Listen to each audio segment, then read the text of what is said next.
everybody, it's Pat Love from eXp Realty.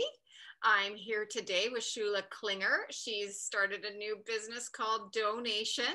I'm really excited to hear the story about this new business because I know Shula from before, so I can't wait to hear. So Shula, how are you today? I'm very well, thank you. I just tried a new recipe which went very well, and so I'm feeling pretty good. Yeah, feeling pretty good. Yeah. So why don't you tell us about your new business and where the idea came from and how it's going? For sure. Well, it's called Doughnation, which for anyone that knows me is of course pun. So dough is spelt like dough as in bread, and the donation side of it is that it's a social enterprise, and the ethos of the business is very much about giving. So I bake, and people who buy my goods typically buy for other people. So the first orders I took were a woman that was buying for isolated elders over the Christmas holidays. Another was for a single mum and her daughter, also, you know, bought by somebody else in the community. And it's really nice to be able to know that I'm giving people treats that have, it's a double gift. You know, it comes from me, but it also comes from somebody else. And it's often a surprise, which is lovely. It's a very good thing during this difficult time for everybody, just to have a special surprise. It's, you know, it is, and especially through food, because we can't share meals with the people that we care about. But if you know that you've ordered somebody, say, a cinnamon bun that has just come out of the oven, you know how nice that's going to be for the person, and it's sort of a way of sharing with them, even if you're not in their presence. It's a good way to give and to feel connected through food and to share your love with somebody, even though we have to be very careful now. Yeah. So. Well, that's a great idea. I'm glad you came up with it. I sort of saw it developing on Facebook, so I'm quite excited for you. You had showed me before we got recording a plate full of treats. Did you want to show us that? I would love to do that. Here's a guided tour of my plate right here. So what you're seeing here is a plate of cookies in the back with oatmeal and coconut. Those are called Anzacs. Next to them here are Arugula. These are a traditional Jewish pastry, which is made with cream cheese, and the filling is often currants and apricot jam, but in this case is actually raspberry jam and dark chocolate, because I have strong feelings about chocolate. 70% cocoa or nothing. I kind of like the looks of those arugula myself. Yes, you know, they're delicious. It's a religious belief. It has to be dark chocolate. Now and then the final thing here we have is it's actually called crack, and it's called crack because it's made with crackers, but it's also called crack because it's really hard to eat one piece. This do you know what matzah is? Okay, that's the cracker that folks eat at Passover, which commemorates, you know, the exodus from Egypt and the unleavened bread and so forth. So this is actually a deeply spiritual experience, eating these crackers, except that they're covered in toffee and chocolate and sprinkles in this case. But the other set that I've made has crystallized ginger, almonds, and cranberries on it. So you can throw on whatever you like, but it's basically a score bar it's loaded, frankly, with whatever you want. And you can have tons of fun and make it like rainbow sprinkles, which is, who doesn't love rainbow sprinkles? So yeah, those are just some recipes that I'm working on. And it's very funny because the Anzac cookies come out of my favorite cookbook, which is actually this one, which I got from a discount bookstore many years ago. And as you can see, it's fallen apart, it's been repaired. But the Anzacs are, as I was saying, one of my favorite recipes. And it's kind of funny because the more I bake, the more I realize that, you know, it's like I've got 200 favorite recipes and I can't stop adding things to the menu, which is really lovely. So it's a nice way just to be sharing everything that I love. And those are especially good, very, very good cookies.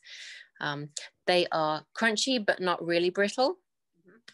And the coconut and oatmeal thing is just fantastic. So it's a great combination. That is a great combination. Yeah.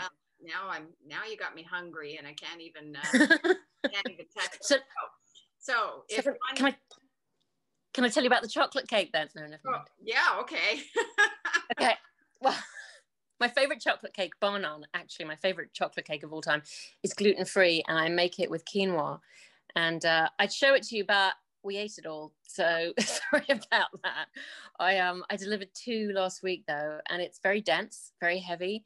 And the shape is just absolutely perfect. Comes out beautifully flat. Looks like sort of an Austrian chocolate cake, like a Zaffertorte, but very, very flat. And I cover it with very lightly salted chocolate icing, chocolate buttercream.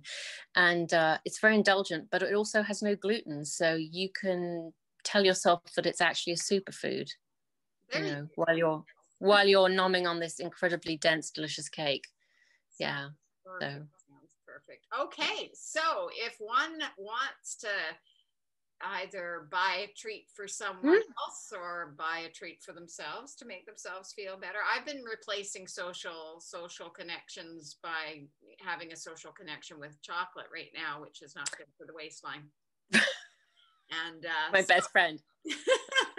So how does one go about getting in touch with you and making an order, and how do they pick it up or get it from you? Well, the first rule is I always deliver, because it's a gift, right? It's even if you're buying it, it's a gift to have something brought to you. And for instance, last week, one of the things that we donated was a parcel, like a variety box, to a lady I'd been talking to on the Buy Nothing group. And she told me that she had some disabilities that made it difficult to get here. So there's no way I'm going to expect everybody to come and pick up. That's not what the company's about. So I always deliver. And to find me, you can look on at Doughnation on Instagram, or at Doughnation Van on Facebook. Again, a pun, van, because I deliver in a van, and also because Vancouver. Just look for Doughnation on Facebook and you'll find me. And you can email me, which is just doughnationvan@gmail.com.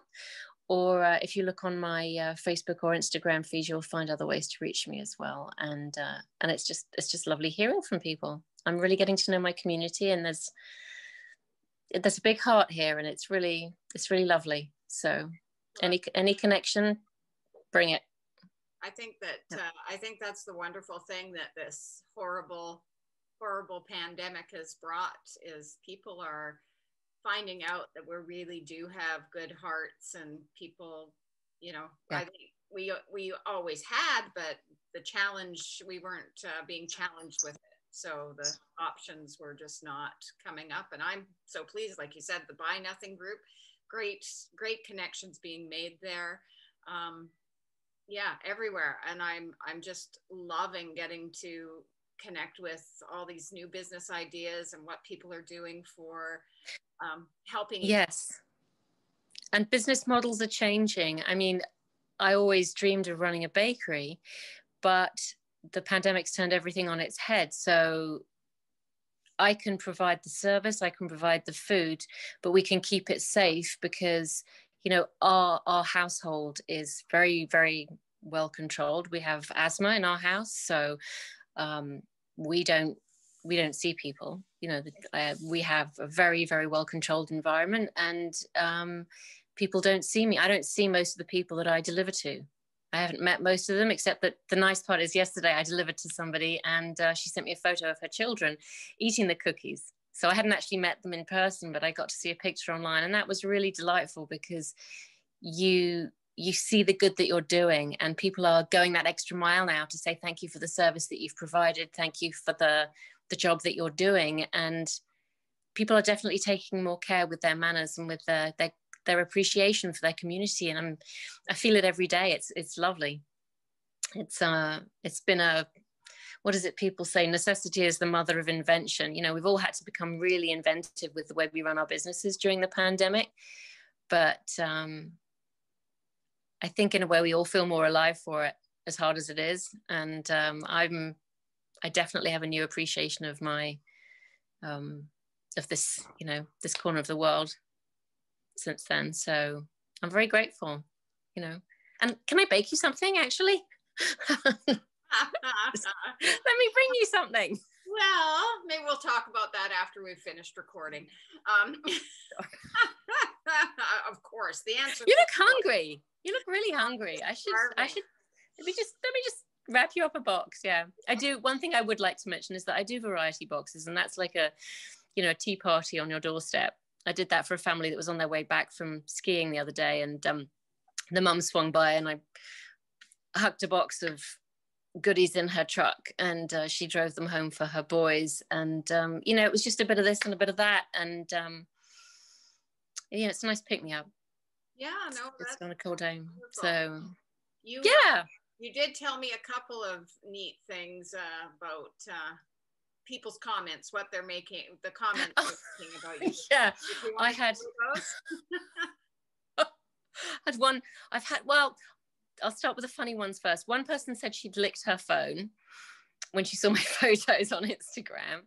Another person said, please God, just take all my money, which was really charming. But the funny thing is that time and again, I've had people say to me that my food, my baking actually tastes like love. And I'd never really thought about that, which, you know, which is telling. You know, I bake because I love it. I bake because, and I would never say I'm self-taught, because I learned from my mom, and I learned from a lady that used to come to our house, and I've learned from my community and the cookbooks that they've written and the recipes they've saved throughout, you know, the decades. And, you know, you'll see from my write-ups where the recipes come from. They're sort of recipes that have been made for 3 and 4 generations of my friends' families. And so, you know, they've taught me how to, you know, taught me how to bake, and there's a lot of love in those people, and there's a lot of love in the relationships that have brought these recipes out, you know, into Lynn Valley and, you know, the lower mainland in general. So it's gratifying that people feel that. I don't know how they feel it, but there really is a lot of love that goes into it, and I put a lot of time and energy into making sure people get what they really want. So, you know, if they don't want the walnuts, I'll leave them out. If they absolutely need it to be, you know, for a diabetic relative, I'll do that. You know, if they want something a particular color, we can have a laugh about that and make it fun. But yeah, it's extremely rewarding. It's very, very rewarding, and I do get some hilarious comments. So if you can join me on my Instagram feed, you will see some of those, and I do post some of the hilarious messages I get. So if you do send me feedback on my baking, be warned. might see it online. Yeah, so, you know, keep it clean, please. This is a family chat. This is a family channel.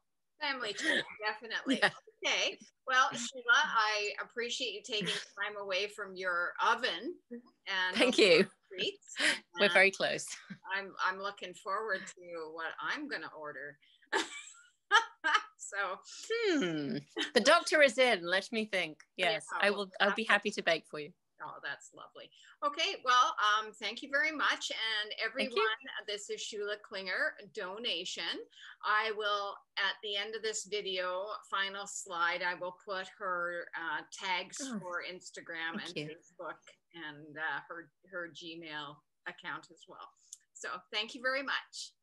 Thank you very much. Take care, Pat.